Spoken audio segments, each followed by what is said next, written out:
Abra sua Bíblia no texto que nós lemos. Quem lembra o texto oficial do culto? Mateus 26. Nós vamos ler 20 ao 24 agora, tá?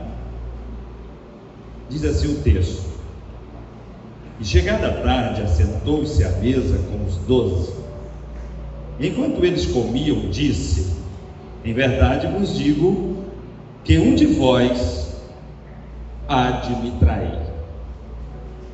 E eles, entristecendo-se muito, começaram um por um a dizer-lhe: Porventura sou eu, Senhor? E ele respondendo disse: O que mete comigo a mão no prato, esse me há de trair. Em verdade, o Filho do Homem vai, como acerca dele está escrito, mas ai daquele homem por quem o Filho do Homem é traído. Bom seria para esse homem se não houvera nascido. Trair Jesus. Você já traiu Jesus? Quem já traiu Jesus? Quando é que eu traio a Jesus?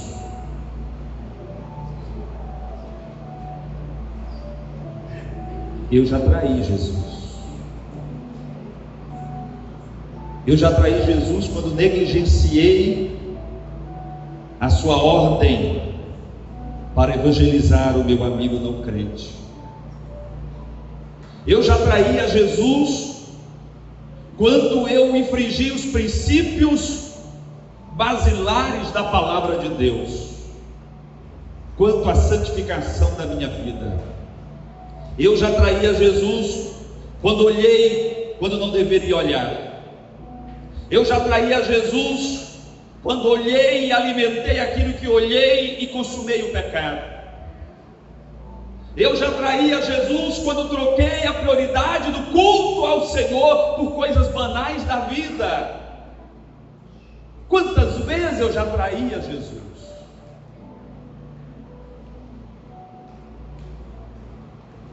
Ah, pastor, assim sendo, eu também já traí a Jesus. Mas eu quero te dar uma notícia. Jesus, Ele não nos mede pela nossa métrica, pela métrica humana.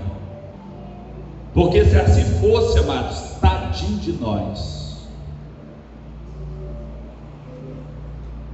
Jesus,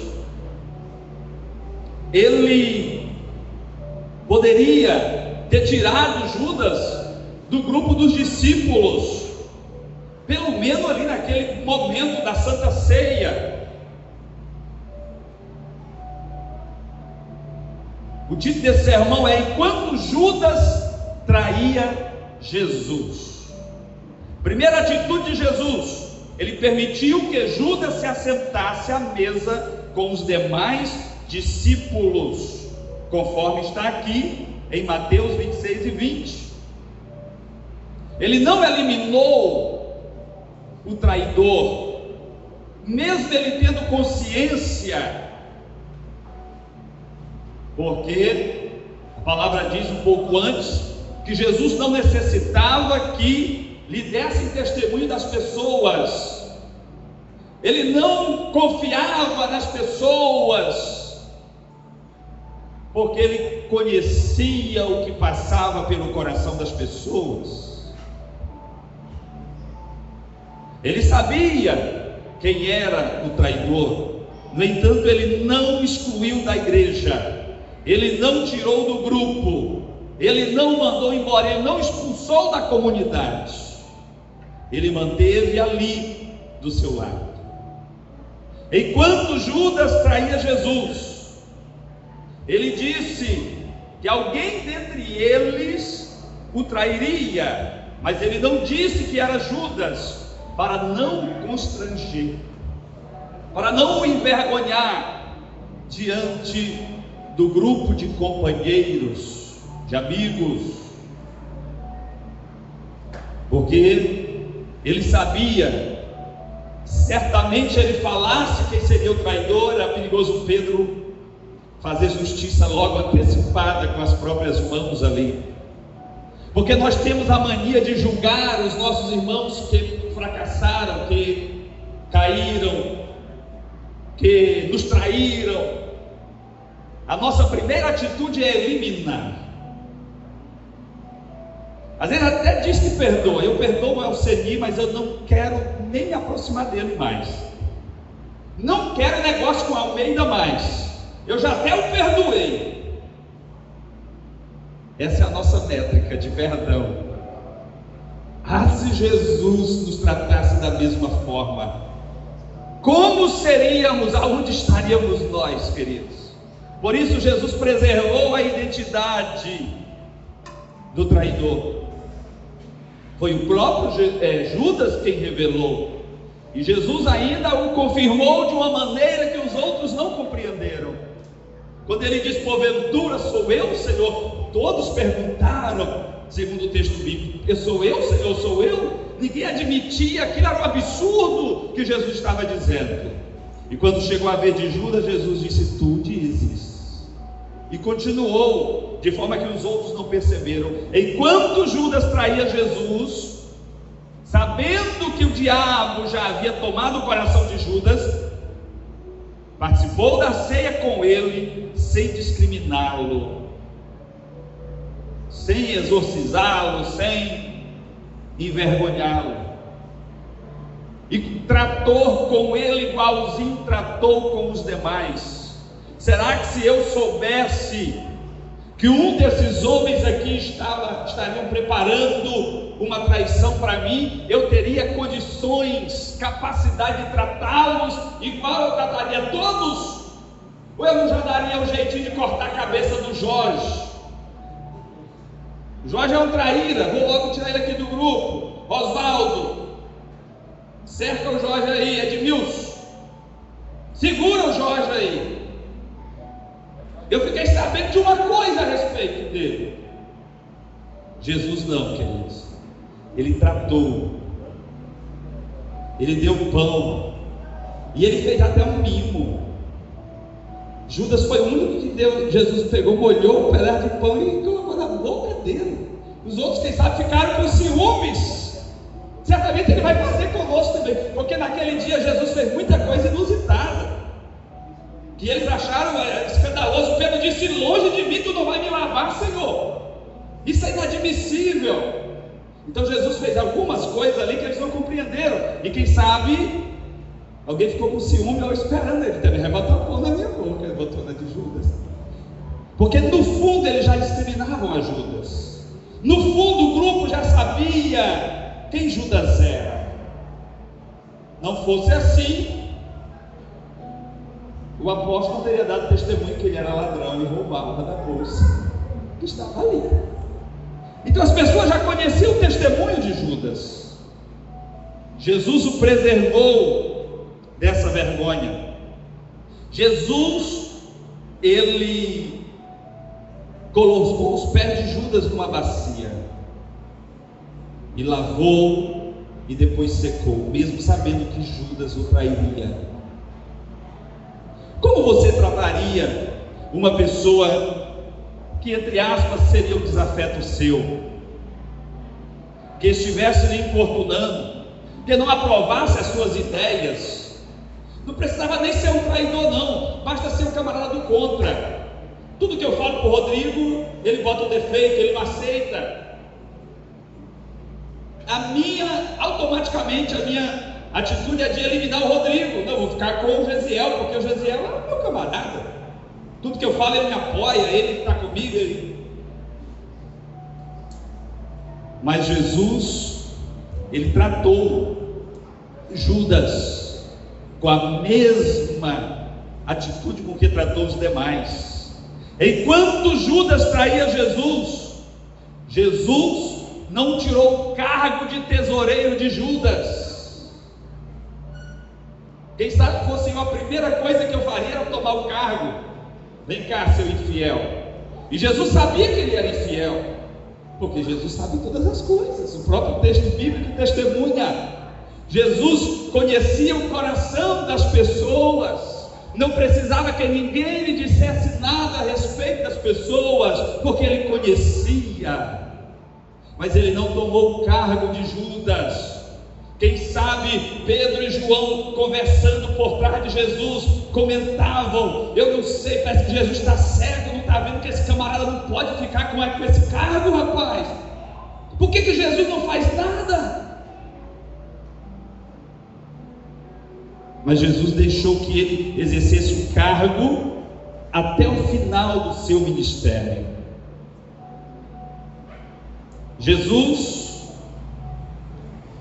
fez um mimo, como eu disse, colocando na boca dele um pedaço de pão molhado. Jesus se deixou ser beijado por ele, mesmo sabendo que o beijo seria a senha da traição. Ele permitiu que Judas o beijasse e ainda o chamou de amigo. Por que eu estou detalhando tudo isso a respeito do comportamento de Jesus com Judas enquanto Judas o traía? Jesus não era inocente, amados, a respeito do que estava acontecendo. O texto diz, no próprio livro de Mateus, que ele conhecia o coração das pessoas. Ele já sabia que era a hora estava chegada, e que esse era o processo que ele deveria passar, e que Judas estava sendo um instrumento para que isso acontecesse. Mas o que eu quero colocar aqui é que a atitude de Jesus foi de misericórdia. Por mais que Jesus esclarecesse o perigo, o risco daquilo que estava para ocorrer e a consequência da traição, mas Jesus não condenou. Quem condenou Judas foi o que ele fez com o seu pecado, foi a atitude dele depois que ele caiu, porque Pedro também traiu Jesus. A diferença entre Pedro e Judas é o que foi feito depois do pecado, é a atitude do pecador depois da queda. Pedro se arrependeu amargamente, chorou amargamente, se envergonhou. Judas também se envergonhou, Judas também se arrependeu, porém não foi buscar o perdão. Não foi buscar o perdão. Pedro voltou, buscou o perdão do Senhor. Por mais que ele tenha ficado desconcertado, por mais que ele tenha ficado desiludido, envergonhado, saído do grupo, voltado para a pescaria, os demais o acompanharam, mas ele teve encontro com Jesus, o encontro do abraço, do perdão, da misericórdia. Como você tem tratado aqueles que têm sido uma pedra no teu sapato? Aqueles que deveriam sorrir para você, concordar com você, ajudar você, caminhar com você, mas tem feito exatamente o contrário. Jesus está nos dando uma oportunidade de refletir, porque a Bíblia diz que nós temos a mente de Cristo.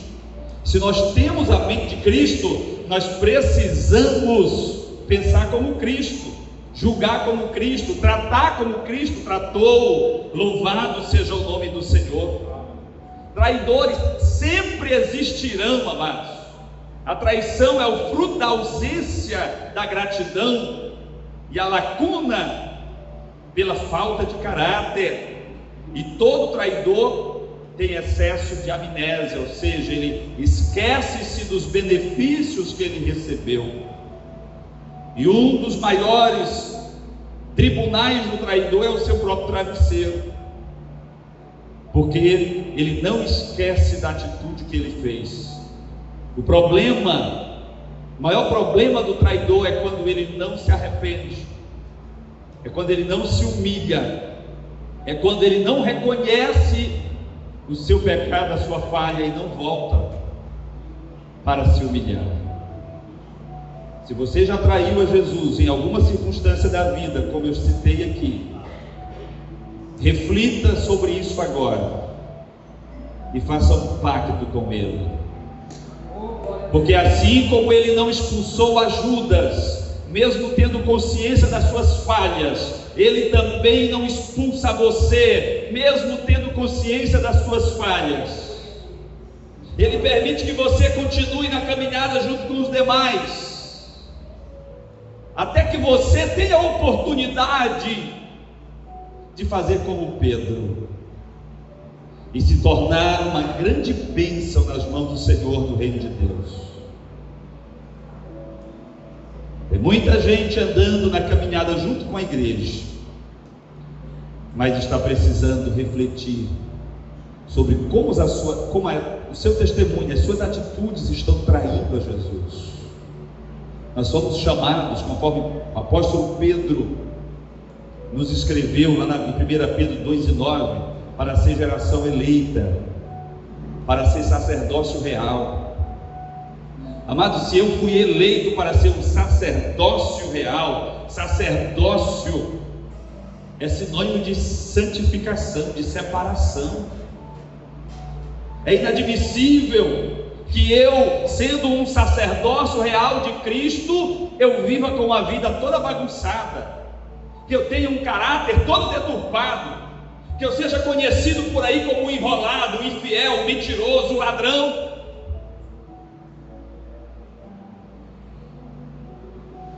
O autor aos Hebreus nos assegura que sem a santificação nós não veremos ao Senhor. Ele até permite que eu pertença à igreja, que eu esteja no meio da igreja, que eu me pareça com a igreja, mas um dia Ele vai separar o joio do trigo. E eu não quero ser o Judas que não procurou a Jesus. Eu quero ser no mínimo Pedro, que negou a Cristo, que se decepcionou consigo mesmo, que se frustrou consigo mesmo, mas confessou a Jesus, se arrependeu e recebeu de Cristo o abraço de misericórdia. O Senhor nos dá hoje a oportunidade de nós refletirmos que tipo de servo estamos sendo, se o que estamos fazendo para o Senhor está glorificando a Cristo, fazendo com que seu reino cresça, ou estamos sendo uma pedra de tropeço para o crescimento da igreja. Porque tem pessoas que é uma pedra de tropeço para a igreja. Se você for buscar o testemunho com os vizinhos dele, meu Deus, é uma tristeza. Se você for buscar testemunho com as pessoas que negociam com ele, santo Deus, que vergonha. Tem gente, amados, crente que compra fiado e não paga, atrasa, não dá justificação. Tem irmão da igreja, se ele vier te falar fiado, dê logo para ele, não venda fiado não empreste não, porque não vai voltar nunca mais. E ele olha para ti com a cara que passou margarina e parece que não tem nenhum problema. Precisamos ter o caráter de Cristo. Quando nós temos o caráter de Cristo, nós fazemos como Zaqueu. Zaqueu, na hora que se converteu, a primeira coisa que ele disse: eu vou vender metade dos meus bens, vou dividir com a pobreza, e se eu tenho defraudado alguém, apareça aqui que eu vou devolver quadruplicadamente. É isso que o caráter de Cristo faz em nós. Agora, eu ser um camarada enrolado, não cumprir com os meus compromissos e achar que está tudo certo, eu corro sério risco de estar sendo um joio no meio do trigo. Então que o Senhor tenha misericórdia de nós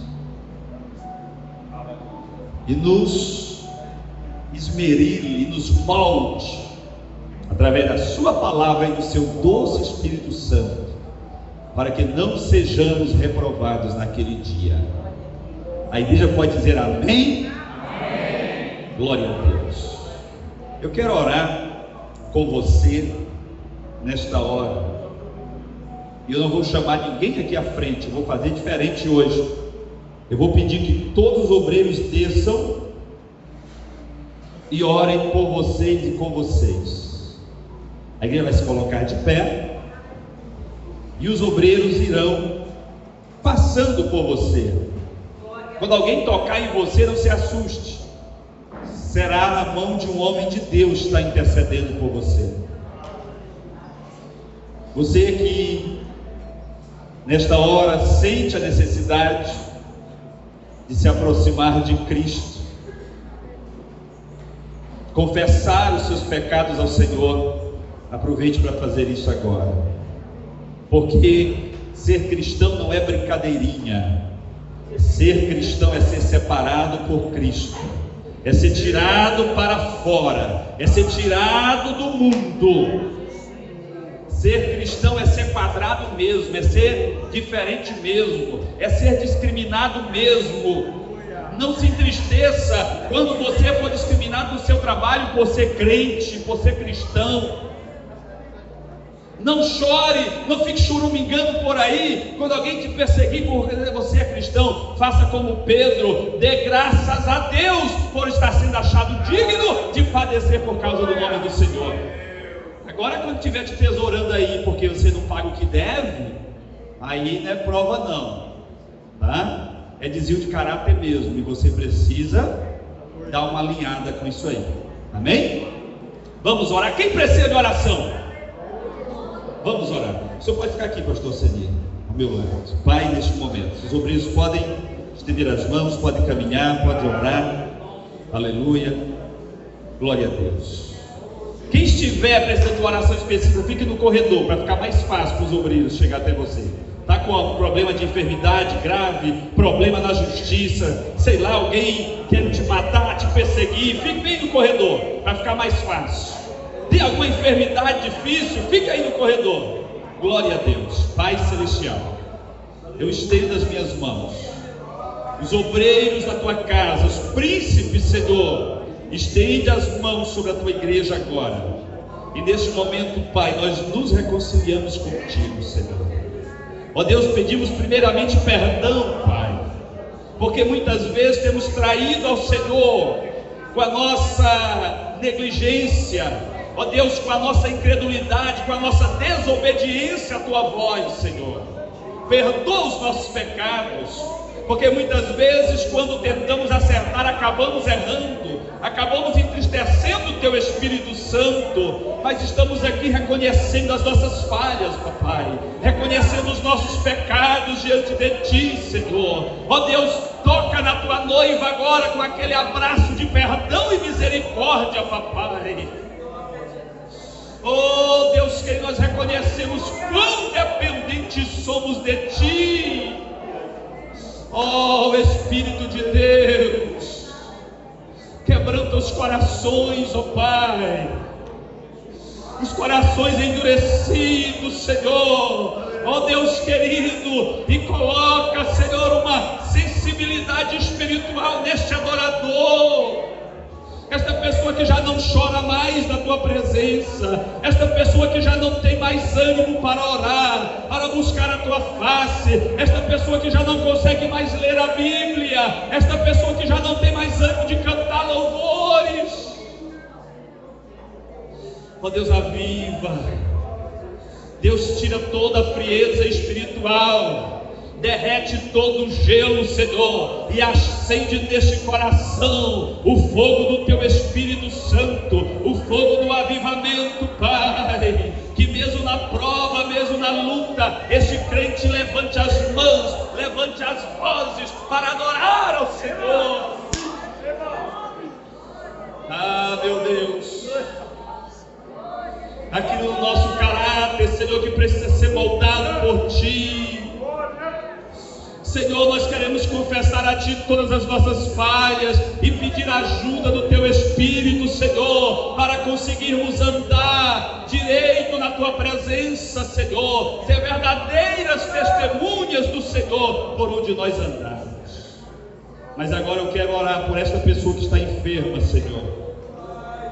Esta enfermidade, ó Deus, inexplicável, esta enfermidade que já até foi diagnosticada, mas não tem solução.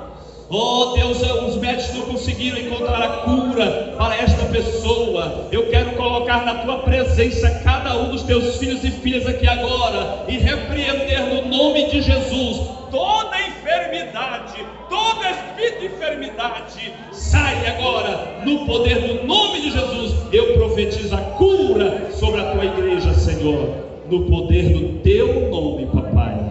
Em nome de Jesus oramos. Glória a Deus.